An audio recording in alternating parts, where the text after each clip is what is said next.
महाराष्ट्र में माहौल तो एक बार फिर से बदलेगा। जो लोग उप मुख्यमंत्री और मंत्री बने हैं उनकी सदस्यता भी जाएगी। जी हाँ, वो विधायक भी नहीं रह पाएंगे। ऐसी स्थिति आने जा रही है। शरद पवार, पवार और पावर दोनों एक दूसरे के पूरक माने जाते हैं राष्ट्र और महाराष्ट्र की राजनीति में। रविवार को जो खेल हुआ वो सबके सामने है। एनसीपी में पाला बदल का खेल हुआ। आनन फानन में अजीत पवार और उनके साथ 8 अन्य एनसीपी के विधायकों को मंत्री पद की शपथ दिला दी गई। ये आनन फानन में क्यों हुआ? इतनी हड़बड़ी क्यों दिखाई गई? आखिर क्या वजह थी? दल बदल कानून का डर था क्या? क्या पाला बदलकर अजीत पवार बच जाएंगे? संवैधानिक बाध्यता आड़े नहीं आएगी? आएगी। हम आपको बता दें कि राहें इतनी आसान नहीं है महाराष्ट्र में, न बीजेपी के लिए, न एकनाथ शिंदे के लिए और न अजीत पवार के लिए। कहीं नरेंद्र मोदी और अमित शाह ने गलती तो नहीं कर दी महाराष्ट्र में? जो में दांव खेला गया है, विपक्षी एकता को तोड़ने की बात कही जा रही है। कहा जा रहा है कि विपक्षी एकता की बैठक पटना में हुई, उसके बाद का ये सर्जिकल स्ट्राइक है।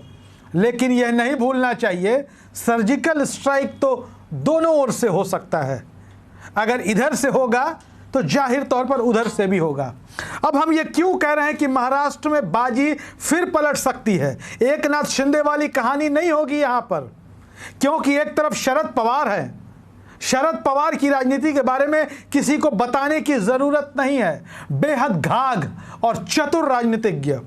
24 घंटे के भीतर 2 विधायक वापस आ गए अजीत पवार के कैंप से।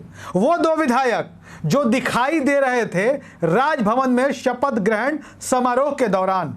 वास्तविक आंकड़ों की स्थिति क्या है, इस पर आज हम आपसे बात कर लेंगे और ये साफ हो जाएगा कि जो लोग मंत्री बने हैं उनका मंत्री का पद कितने दिनों का मेहमान है, कितने दिनों तक वो मंत्री बने रह पाएंगे और कितने दिनों के बाद वो विधायक भी नहीं रह पाएंगे।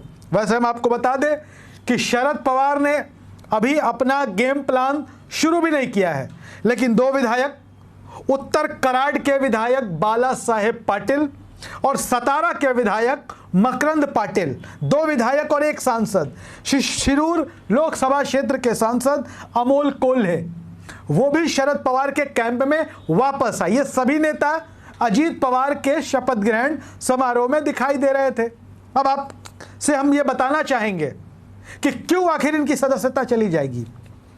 दरअसल देखिए, महाराष्ट्र विधानसभा की बात कर लें तो 53 एनसीपी के एमएलए हैं और सिर्फ 9 एमएलए अजीत पवार समेत शपथ ग्रहण करते हुए दिखाई दे रहे हैं। दावा किया जा रहा है कि 40 विधायक, जी हां 40 विधायक अजीत पवार के साथ एनडीए में गए हैं। इन 40 विधायकों का नाम नहीं बताया जा रहा है। ये कौन है 40 विधायक? 40 विधायक तो नजर भी नहीं आ रहे हैं। अगर नजर आते तो मीडिया से ये छुप के रहता नहीं।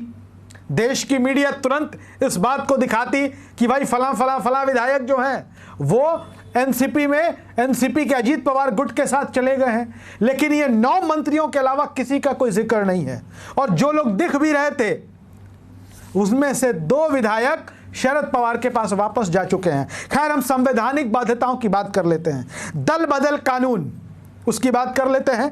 53 विधायक में से जब तक 40, या हम कह सकते हैं कि 53 विधायक में से 36 विधायक जब तक अजीत पवार के साथ नहीं होंगे तब तक इस दल बदल को मान्यता नहीं मिलेगी।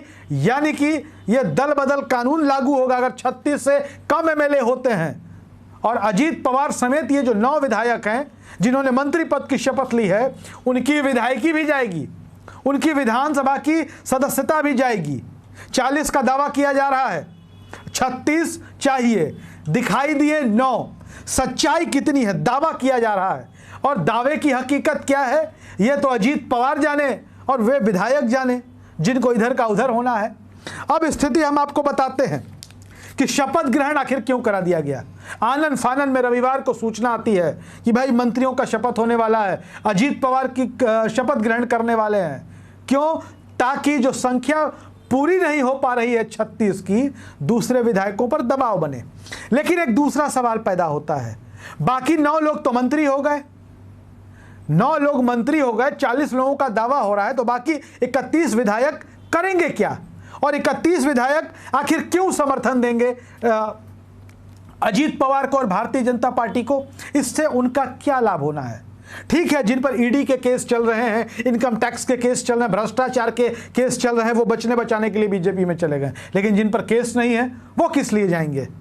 ये बहुत सारे सवाल हैं जिनका जवाब मिलना अभी बाकी है। लेकिन पवार की पावर पॉलिटिक्स को देखते हुए कहा जा सकता है महाराष्ट्र की बाजी बदलेगी और जो मंत्री बनने गए हैं वो शायद विधायक भी नहीं रहेंगे।